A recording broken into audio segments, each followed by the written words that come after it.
Hi lovelies, I'm Ariel and this is Maven Unmasked, and welcome to the unboxing and first impressions of the Aboriginal Healing Oracle by Mel Brown from Rockpool Publishing. So let's go ahead and crack her open. While I'm doing that, let's just read from the back of the box. So it says, the Aboriginal Healing Oracle is a unique indigenous healing set of 36 cards divided into 3 sets. So there's bush medicine, animal totems, and Aboriginal ancestors. Bush medicine cards identify the reasons for the divination through the assistance of nature. Animal totem cards provide understanding in relation to the current situation through the help of Australian native creatures. Aboriginal ancestors provide the reader with words of affirmation and insight into the future from the guidance of ancestral lineage. The Aboriginal Healing Oracle has been created to enable the user to undertake the traditional 3-card read of past, present, and future, encompassing Aboriginal healing within a holistic approach. Okay? So 36 cards and a guidebook. So let's open her up.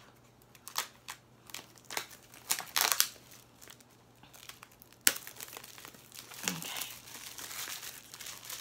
Off comes the paper. It comes in a nice, sturdy Rockpool Publishing box. Perfect for travel if you're on the go and want to pull cards. So let's take a look at the guidebook first. Ooh, the backs of the cards are really pretty. I can't wait to show you guys. Okay, so this is about how big the guidebook is. So nice and mini, great for travel. Alrighty, and then we've got the table of contents here. So the sections are the introduction, how to use the cards, Dadiri or Dadarai.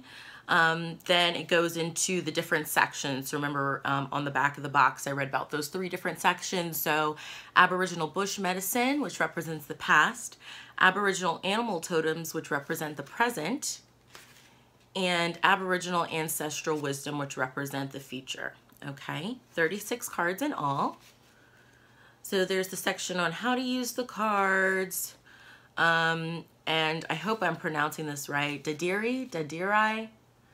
Okay, the word, concept, and spiritual practice that is Dadiri or Dadirai is from the, oh gosh, I'm going to butcher this, Nagan Gikurungur and Nagan Giwumiri, languages of the Aboriginal peoples of the Daly River region. So that's the Northern Territory of Australia. Okay. And they did get permission from an elder with this deck. So here's the section on the past, okay? And there's a beautiful imagery production of the card here in color, which I absolutely love. It has the card name, some keywords, and then it goes into the meaning, and then there's a little section for upon reflection, all right? So for the first card, it's Austral Bugle or Bugle. It is cleansing, release, and calming. Austral Bugle medicine allows you to see how things can be without the influence of others. The opinion of others is their truth and not necessarily yours. Opinions are formed through an individual's judgment and experience, and each person's view will vary depending on the way in which the experience affected them. If those around you experience things differently and your views contrast with theirs, then the ability to stand strong within your own truth becomes a challenging task to undertake. Often, it is during these times that our determination is challenged and the strength of our conviction is weakened. So in the upon reflection section, it says the optimist in you refused to be affected by those with negative views. Yet these very views made you doubt yourself, but don't. You interpreted the situation exactly how it was. I feel like as I was reading that there was a message in there for someone. So I'm glad I decided to read that one. So next we go into Aboriginal animal totem, so the present. So I feel like when we take a look at the deck that the back of each card will represent past, present, or future, depending on the color on the backing of the card. So that section starts with card 13, so Bagong Moth. Okay, same format as before. And then it talks about the current situation.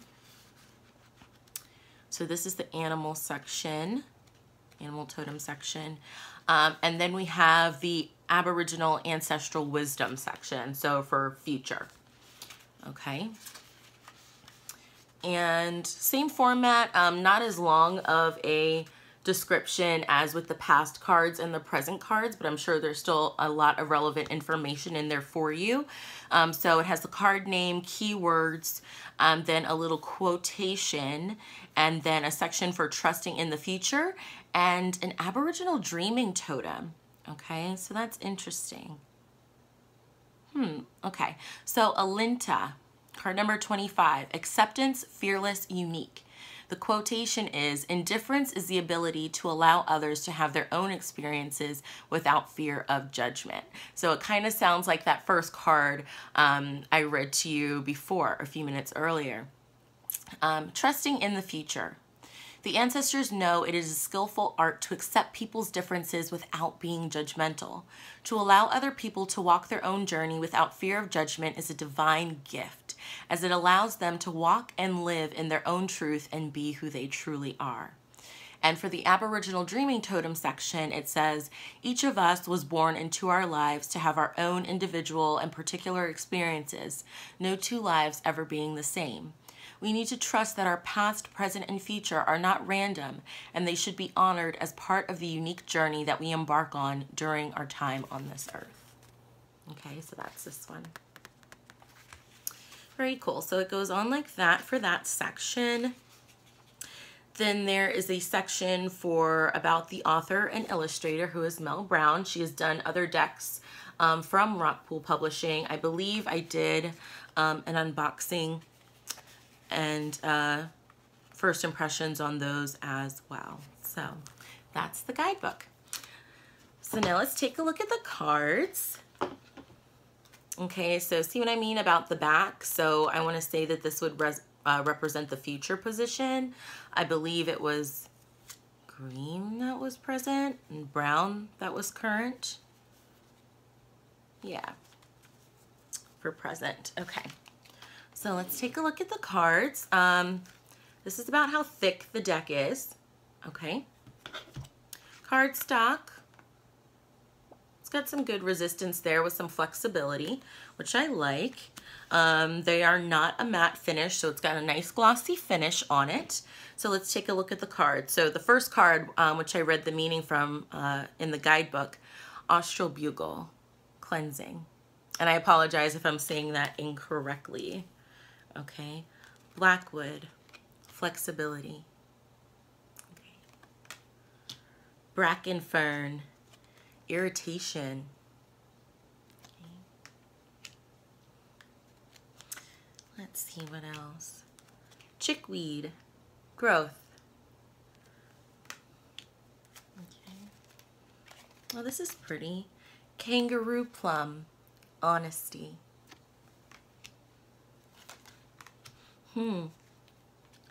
Old man weed, clear sight.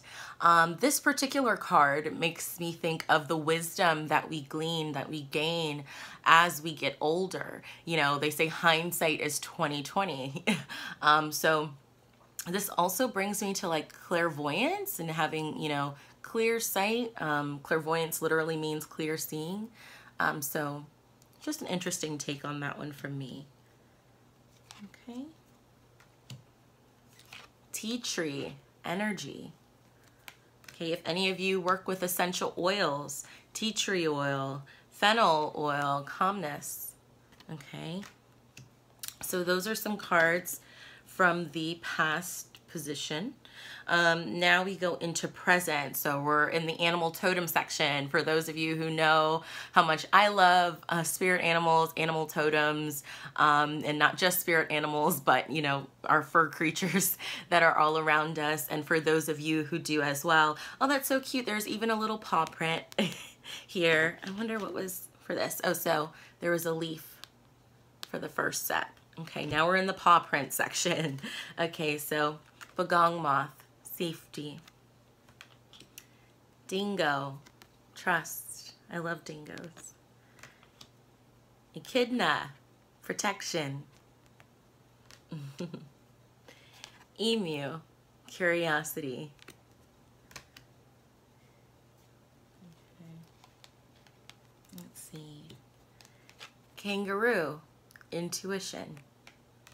Ah, kookaburra. I love kookaburras. Friendliness. I love the sound that they make. I'm happy to see them in there. And of course, you can't have an Aboriginal Australian deck that's talking about the native creatures there without having the platypus. So I love that. Privacy. Okay.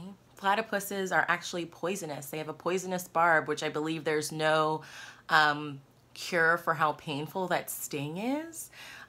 So I like seeing platypus here on this deck. They're such a unique creature. Okay, what else? And wombat challenge. I'm surprised I didn't see koala in there, but that's totally okay.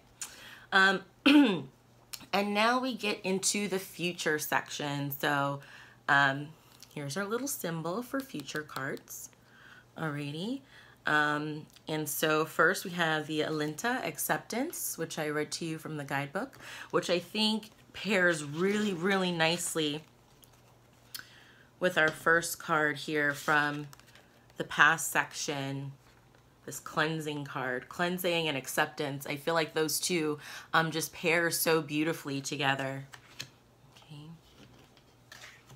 Especially if you're releasing something or going through something, trying to purge your energy of something, to make sense of something, to bring clarity to yourself and to your life or a situation that happened to you in the past. Cleansing it, purging it, and then learning how to accept it.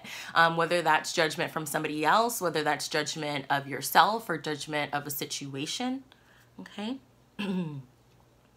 We have Kira, attentiveness. Let's see. Brenda Bella, contentment. This is one of those decks where I feel like I would really need to spend time with it and spend time with the guidebook, since I feel unfamiliar with some of the Aboriginal terms that may be used in this deck, and I want to have respect and honor for that and for those traditions. So I definitely, this is a deck I would really want to study before I begin working with it full time. Mia, faith. Alora, forgiveness. I haven't read what the guidebook has to say about this in particular, but it brings me to the cleansing card and that acceptance card. And then, you know, I feel like forgiveness is spawned from those themes. Okay. Jeddah, honesty. Janali, integrity. Anala, loyalty. Ooh, okay. Alkira, selflessness. And then this is probably my favorite, you know, at first glance, looking through this deck, is Loana, wisdom. You know, we've got what I assume or perceive to be a woman here, and, you know, the moon, and I love that. I love that. I love that. That also brings me back to, which one was it? From our first section here. Here we go. Old man weed, clear sight, and Loana, wisdom. Okay, being able to look back at the past and gain wisdom from the actions that you took, the actions that you didn't take, things of that nature. So very cool. So I didn't show you everything in the deck, of course. As per my usual, I want you just to discover the magic of each and every deck on its own. And now we're just going to get our first reading from these cards, but I'm going to do it a little bit differently. I am going to pick a card from each section because that is how they say the deck was intended to be used. So we will pick a card from our past, a card for our present, and a card for our future. Okay. And I also love that the past, you know, is green, you know, the greenbacks making me think of green grasses and fertility and growing from your past, the present being grounded in the present and those earthly elements. And then for future, we have blue, so the sky, the water, how, you know, the flow of the future, okay? Interesting. So whoever's watching this video, whenever they're watching this video, I call upon your guides, your angels, your ancestors, your loved ones in spirit to be here with us to give us a message for our best and highest good in regards to something we need to know right now that affects our past, our present, and our future. So let's just get, okay, a good shuffle on each of these sections.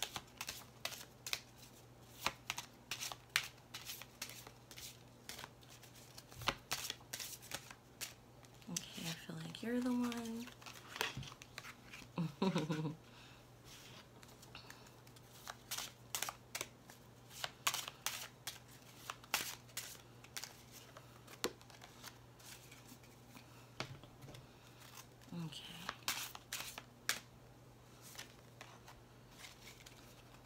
Okay. Alrighty, so I have our 3 cards here. So for our past position, we have Kangaroo, Plum, Honesty. So to me, this really brings me to not romanticizing your past or bad things that may have happened to you in your past, or previous relationships with toxic people. Sometimes when we come out of those situations and we free ourselves from those situations, it's hard to be honest with ourselves about our role in it or what really happened, what really went down. So don't, I feel like this is a message of not romanticizing the past, to kind of really put it in perspective and be honest with yourself. Was it all really glitter and gold? Or is that what you're choosing to see now? Okay. So to reflect back on the whole of the past, not just the good parts, not just the bad parts, not just somebody else's role in it, but what was your role in it too? What is the truth in all of it? Really be honest with yourself in that. Presently, we have Kangaroo and our intuition. So I feel like this is a message to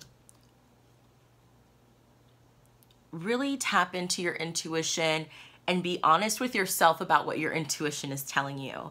I can speak from personal experience with this. A lot of times your intuition may be saying one thing, but your ego is kind of like putting a halt on that. Like you don't want to listen or pay attention. You don't listen to those gut instincts and reactions. So I feel like this is a message to really listen to what your intuition is telling you now. I also feel that this is a message to think back on past instances in which you ignored your intuition, being honest with yourself and ignoring, you know, when you ignored your intuition or any kinds of warning signs, okay? This also makes me think of, in terms of Kangaroo, you know, Kangaroo hops around, you know, and it's making me think of the need to be still to be able to listen to your intuition, because when your mind is jumping from one place to another, it's really hard to get centered and focus on the present and really tap into your intuition and what it is telling you currently, presently. And then our last card that we have for the future position, we have Olinda, acceptance. Okay, so to me, this is about, again, looking back on the whole of the situation and accepting it for what it was. But in order to do that, you have to listen to your intuition. You have to be honest with yourself. And I feel like by becoming more accepting of yourself, your past self, and your present self as well, will allow you to make better decisions in the future.